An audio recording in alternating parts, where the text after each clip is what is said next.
Well, here's the dilemma.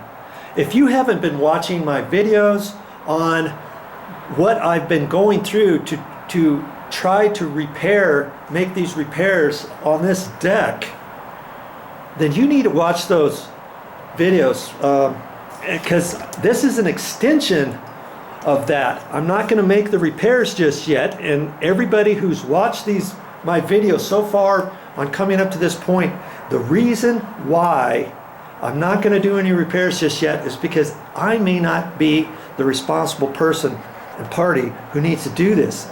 This house, we purchased this house just recently and found out after we moved in, after everything's closed, that we have a major issue now on these floor tiles and the flooring underneath this that holds this deck together.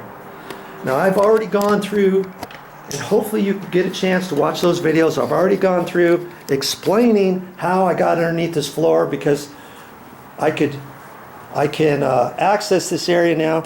It's going down the stairs, and I looked for access, and I walked underneath the house because there was no access anywhere else. And I got over to this wall over here, and the plywood was on there. I could not access this deck area, this whole section, or underneath the stairs or anything. Even though that the stairs are built in, we've got a stucco wall here, we've got a stucco wall right here, we've got a stucco wall on the outside, there's stucco there and over there going down. Could not access this area, so I cut a hole in here. Then I could only access up to this line. There was a wall that was built underneath here, and that had OSB paneling on it, and it was all framed up properly. This whole area here had I-beam floor joists. They looked in really good shape. This house is 17 years old, really good shape. The OSB plywood under here, it's really excellent shape. But this wall, there's a wall underneath here, and the I-beams only go to the top of this wall, and then it comes up and makes this floor. And I could tell that the I-beam stopped right here, and I couldn't access this area here, so I knew this area here had to be framed differently. So I got out my Sawzall, cut another hole there, and it had stucco on it on the back side. I'm like, what's going on with that? So I pulled the plywood off, cut that off with the Sawzall, pulled that off, beat all the stucco through, chopped the chicken wire off there. And on this side of the wall, over here, that stucco goes all the way down. It's pre-finished, just like the stucco on the house. It's pre-finished, just like that over there. There, continues beyond that post there, continues all the way through over here. It was painted. It was even painted. That told me that they built this all by itself, and what I saw down there, I was shocked. We got 2x6s, floor joists that go out that way, OSB plywood that comes out on top of this. The 2x6s have failed in this area. It's all water damaged under there. There's mushrooms growing underneath of the plywood on the 2x6s. Underneath the stairs are 4x12 stair treads, and the risers underneath there was all, looked like it had moisture under there for 17 years. And the plywood here has failed, and the 2x6s along in here dropped down. No joist hangers on the 2x6s in here, nothing. And so I know this area was not built at the same time this was built, and this probably has a water barrier underneath here. My guess is the water barrier stopped right there, and I don't think there's any water barrier here. There couldn't be, because all this plywood under here that's supporting all this, it's all moist. You can see all the moisture and how it's failed, and how it's kind of bowed down. And the 2x6s, like I say, don't have any ceiling, don't have any joist hangers on them. The stair stringers that go down, they're supported off of something over here where the 2x6s don't go down all the way down to the ground, and that's all water damaged over there. And so the question becomes, who is responsible? And there's a couple things you can do. We're going to have to go back to the the closing statement, and I don't think there's anything in there that was disclosed that this area was built separately than this deck here. And that tells me a couple of different things. Now that this has failed, I don't think this area was ever inspected by any inspectors. I think it was built at the last minute.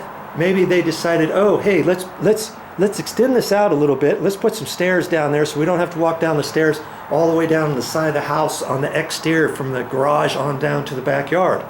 Instead of having a rail like this right here, let's leave this rail out. And then let's extend the deck over, and then let's build some nice stairs going down there.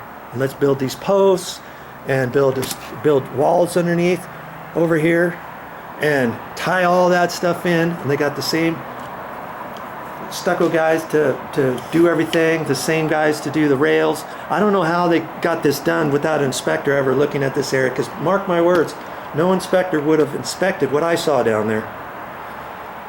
So the question then becomes, okay, has it been disclosed or has it not been disclosed on the closing papers?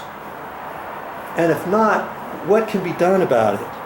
And what other steps can happen? You know, the other step that I could do, I have a set of plans, and I'm going to look at the plans. I have not looked at them yet. I wanted to talk to you first on the different types of things that possibly might go wrong when you buy a house, and if it's not been disclosed. This area, you know, I'm not even sure why there was no access underneath here to then be able to walk underneath.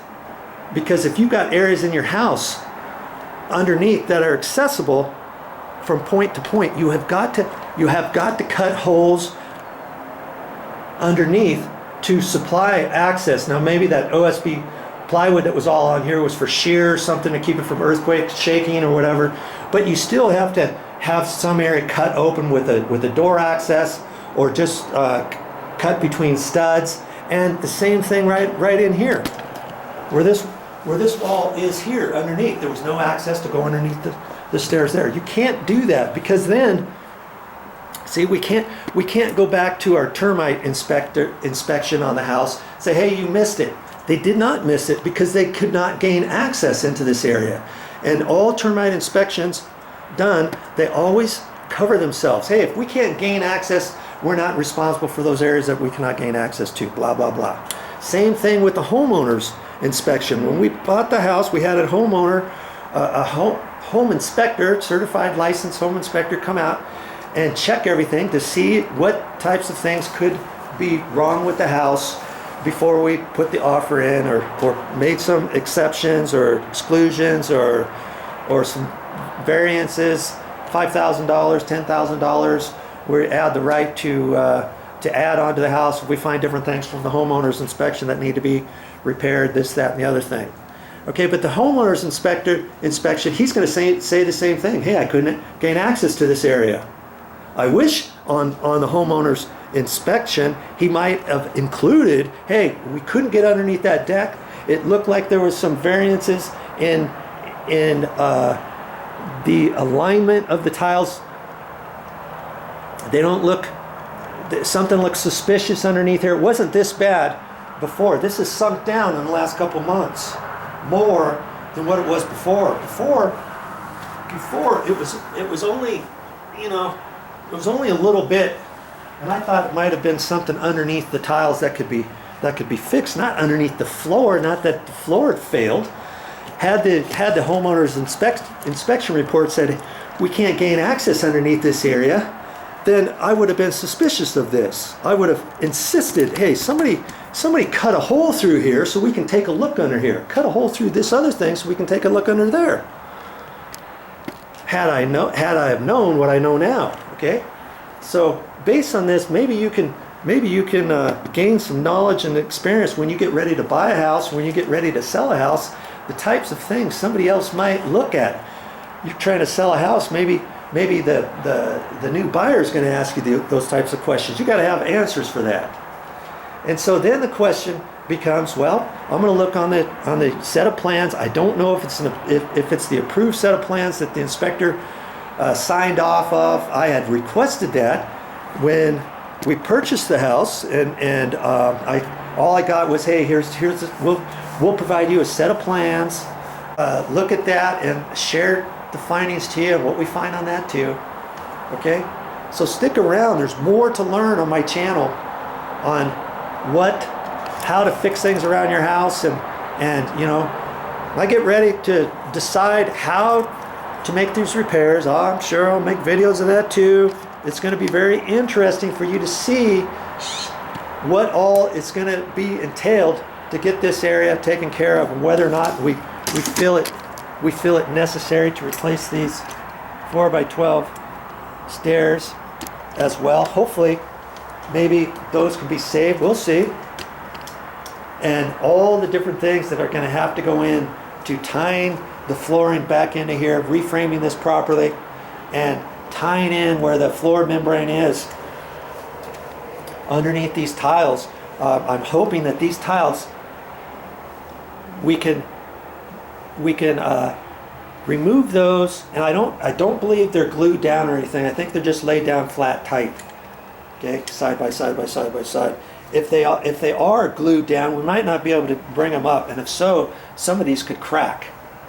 And so then we may have to get some tiles out here to replace the ones that are cracked here. But we're going to have to pull these up, these four at least, this one, this one, this one, and this one,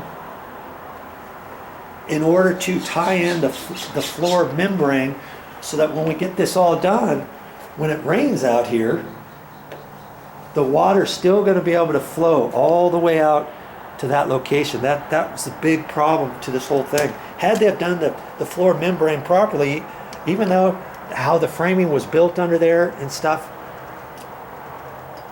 it probably would have held.